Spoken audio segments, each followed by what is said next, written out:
we'll notice that the one with the lowest cost per result also has the lowest click-through rate, which is very strange, right? Because typically a lower click-through rate is going to get you worse results, and therefore this theoretically should be the worst performer. And whereas the ones with the higher click-through rates, they actually have higher cost per result. So what the heck is going on here? What's up everybody, Alvaro here from Alvaro Berrios Digital, and I am on the road right now, hence the different background and not as good audio quality, but I figured the show must go on, so I'm recording a video for you today anyway.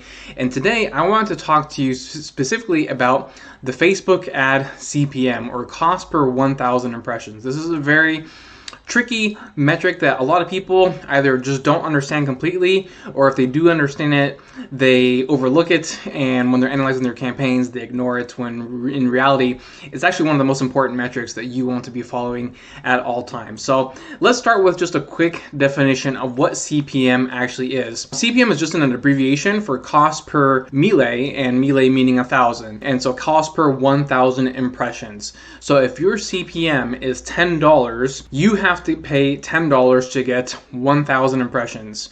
Or if your CPM is 50, you have to pay $50 in order to get 1,000 impressions. So your CPM can vary a lot based upon the industry you're in, the objective that you're using. The objective one is very important because, for example, if you're using something like the video views objective or the engagement objective, your CPM is going to be significantly less than it would be if you were using the conversions objective, for example. Now, before you say, oh great, I'm just gonna not do the conversions objective and just do video views and engagement, it's not going to get you the results that you're actually looking for, because at the end of the day, the objective you choose is what the algorithm focuses on. So if you choose the video views objective, the algorithm is going to get in front of people who are likely to watch the video, not necessarily someone who's likely to convert on your ad.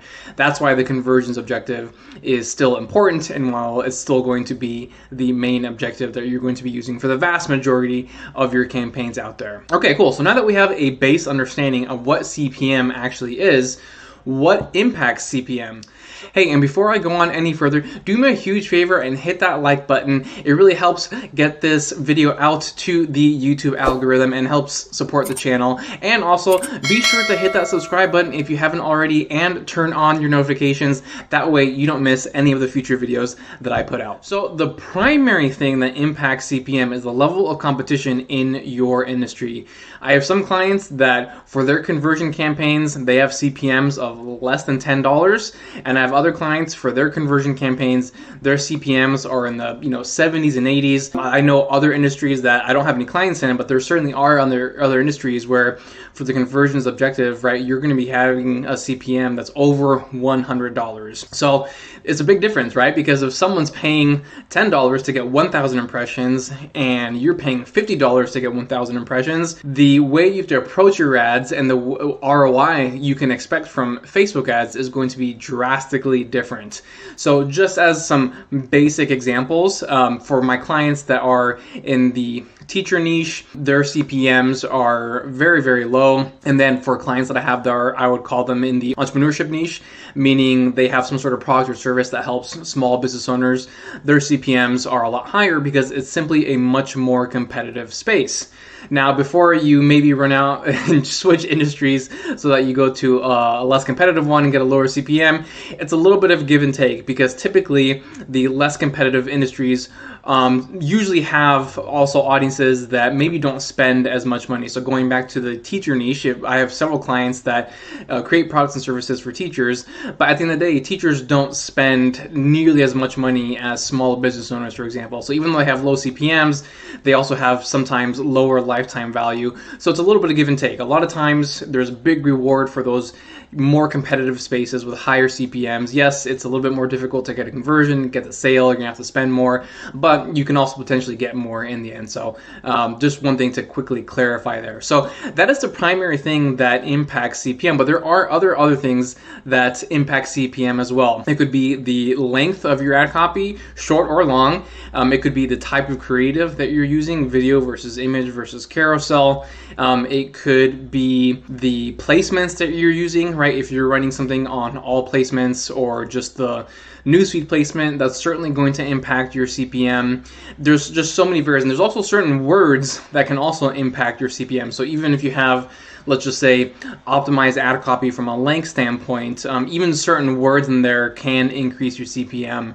It's a very, I know, odd phenomenon, but I know for a fact that it's true because I've tested it many times. So when you're dealing with high CPM, it's a very challenging metric to wrangle in, so to speak, because you don't exactly know, what is causing your high CPM. It could be any of the factors that I just mentioned, or even a different one that we haven't even considered here today. And it's not like Facebook tells you, hey, your CPM is really high because of X, Y, and Z. That would be amazing. It would make my life so much easier. But the reality is we don't know. It's a little bit of a guessing game. So, whenever I do have a client that has a high CPM, it's a little bit of a frustrating process, and I know I'm in for a fight because I have to do so many different things to figure out, what the issue or problem might be. But that being said, there are ways you can lower your CPM. None of them are guaranteed. That being said, you should definitely try them out, and I actually conveniently already have a video on this. It's actually my most watched video on my channel, and it goes over several different ways that you can lower your CPM. Again, nothing's guaranteed, but just different things that you can try to hopefully wrangle in your CPM. I will link that in the description below, so be sure to check that out. So now that you have an idea of what CPM is, and also, the different strategies that you can utilize to lower your CPM, let's also talk about how you need to look at CPM so that you can fully evaluate the impact that it has on your campaigns. And here's actually a screenshot of a real life example. So we're looking here at the lower 3 ad sets. The top ad set is for warm traffic. Warm traffic, you're always going to get different performance, so you don't really want to look at that from an analysis standpoint.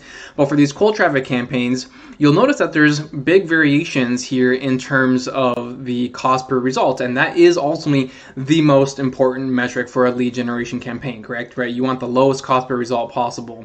But when we look at some of the other metrics in here, we'll notice that the one with the lowest cost per result also has the lowest click-through rate, which is very strange, right?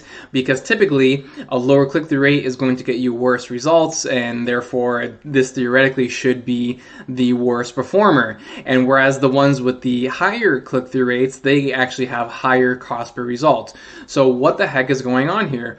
Well, it's the CPM. Take a look at that right there. For the best performing campaign from a cost per result standpoint, the CPM is in the $16 range, and for the other ones, it's in the $35 range. So it's less than half of the other ones. So even though it has lower click-through rates and lower result rates, and if you don't know what a result rate, just think of it in terms of how efficient an ad or an asset is at converting people. So despite the fact that those two metrics are very poor for this ad set, it's got the cheapest cost per result because it has the cheapest CPM. So this goes to show you how big of an impact CPM has on the performance of your campaigns. And again, it's something that's very often overlooked. People are looking at their cost per result and their click-through rates, and it sort of ends right there. But if you're not looking at this other metric, you're never going to really truly discover, what to do about your campaigns. So when you see a scenario like this, right, where do you go from here? Well, obviously we don't want to discard